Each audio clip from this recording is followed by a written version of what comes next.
Yan, tuwang-tuwa na yung mga halaman ko. Malamig na dito sa Dubai. Winter na.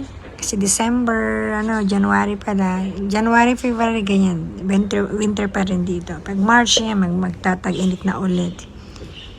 So, yan. Yung mga halaman ko, natutuwa sila. Malamig eh. So, pero nagdilig pa rin ako kasi hindi naman umuulan dito sa Dubai. Minsan nang umuulan niya once in a year. Minsan wala pa. Kaya, nagdilig ako. So, after dilig, ayan.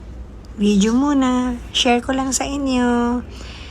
Yan yung aking mga pinagkakaabalahan. Dinidiligan. Ayan.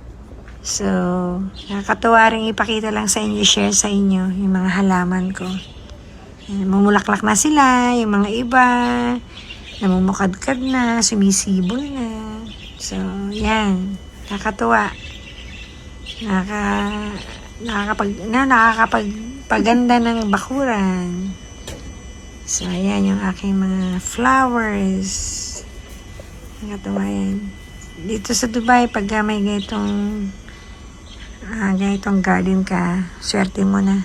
Kasi may space kang ganito. Kasi sa villa ako nakatira. Hindi ako nakatira sa flat. Kasi sa flat, sa building wala ako mapaglalagyan ng mga halaman ko. So, tsaka yung aking mga pets. Dami kong pets sa bahay, mga hayop. So, ayan. Nagdidilig si Madam.